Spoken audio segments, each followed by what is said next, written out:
What's up, lore masters? In order to appropriately understand any of the events, governments, or organizations of Babylon 5, we first have to understand the genesis of the station. This genesis can ultimately be traced to three different governments, namely the Earth Alliance, the Minbari Federation, and the Centauri Republic. Founded in 2085, the Earth Alliance is a multi-tiered democratic republic. Like we see in the United States and a lot of other Western countries, the government is broken up into three different powers, namely President, Senate, and judicial branches.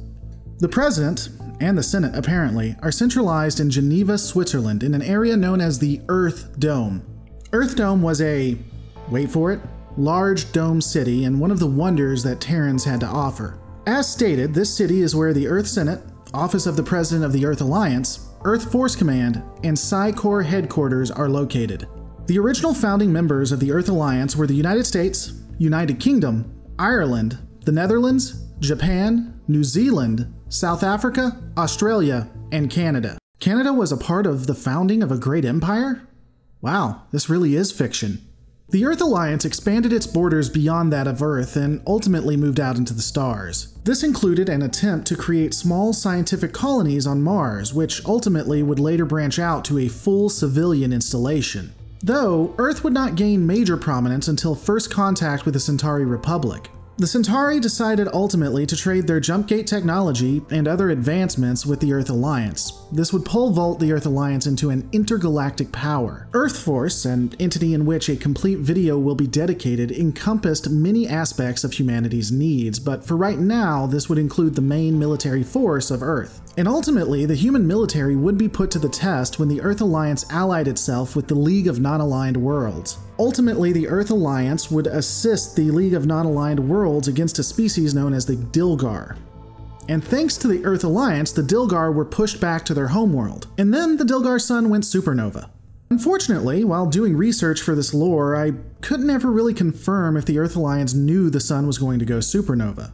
There is some speculation that the League of Non-Aligned Worlds knew and did not tell the Earth Alliance. This has some credibility given that Earth wanted far more lenient terms than that of what the League would allow. There's also some debate on how this could have occurred, some stating that the star could not have gone supernova, which opens up some interesting debate. If this is true, the League would have had no idea of this eventuality. I'll link a very interesting and in-depth website below named Earth Force Naval Intelligence. It does an interesting breakdown, though how canon this website is, I couldn't really say. There will also be another video dedicated to this war, so I'm not going to stay here for long. The Earth Alliance advanced vastly in technology and prestige after this war. Humans would begin aggressive expansion. Bolstered by their military victories, they felt like they couldn't be touched. Many other galactic governments and organizations would compete for the favor of the humans as well, which did not help them in their ego. This, of course, would come to a grounding halt when, in 2245, an egotistical Earth Alliance would meet an egotistical Minbari Federation. Unlike the Earth Alliance, the Minbari Federation was justified in its overly zealous and religious hubris, however. The first contact between the two powers would be disastrous, and the Earth-Minbari War resulted. And like I've said, this war will have its own video, but suffice it to say, the Earth Alliance was nearly destroyed. The Minbari bypassed most of the outer colonies of the Earth Alliance and made straight for Earth during this conflict. In the last few hours of the war, when the Earth Alliance was on the edge of being destroyed, the Minbari Federation would surrender. So, let me take a moment to be honest. I have not watched all of Babylon 5, so it's possible what I'm about to say is inaccurate. And if so, I'll definitely recant at some point. But that said, I believe the Earth-Minbari War forever painted the future elements and Orwellian policies of the Earth Alliance. Going deeper into this, the fleets of the Earth Alliance would see massive expansion in technology and fleet size. These vessels would be geared towards defeating Minbari ships and other alien species. Humanity would, understandably in my opinion, foster several xenophobic ideals, and many dissident groups would begin to grow and thrive within the human population. Even with a growing xenophobic stance in the Earth Alliance, humanity did ally itself with the Minbari and others to create a neutral ground. This neutral ground would be where species of differing cultural views could discuss grievances and hope to prevent such wars in the future. This would come in the form of the Babylon stations. The first 3 Babylon stations would ultimately be destroyed due to sabotage. The 4th just disappeared. I'm sure that's not going to be relevant in the future. The fifth station, Babylon 5, would successfully become operational and was the best hope for peace, and we'll be getting into that a bit later. In the background during all of this, Vice President Morgan Clark would be working with the Shadows and Psi Corps to have the President, Luis Santiago, killed.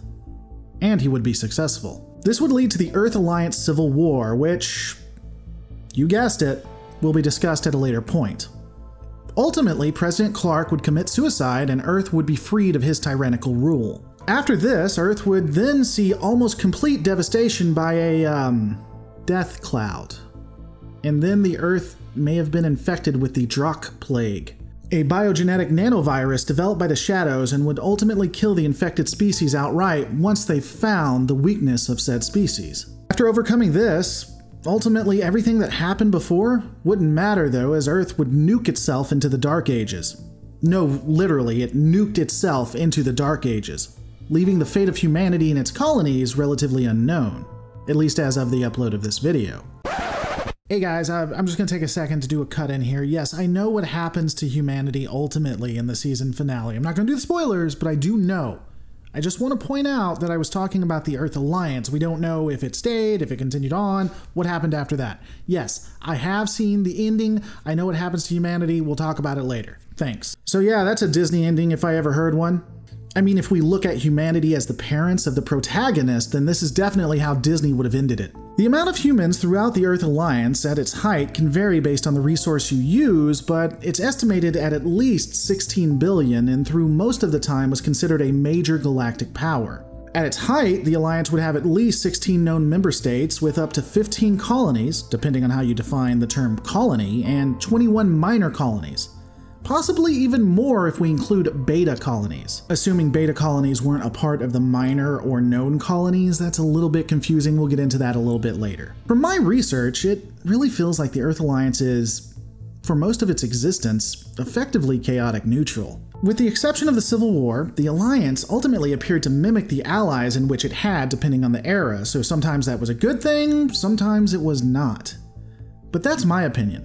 What's yours? Let me know in the comments below. Hey guys, I'm going to be doing this series to the end of the year of 2018. If you enjoy this, please consider becoming a Patreon because they get a lot of say in what continues on this channel. I really appreciate you guys watching. Don't forget to rate, comment, and subscribe, and I'll see you on the next Lore Reloaded.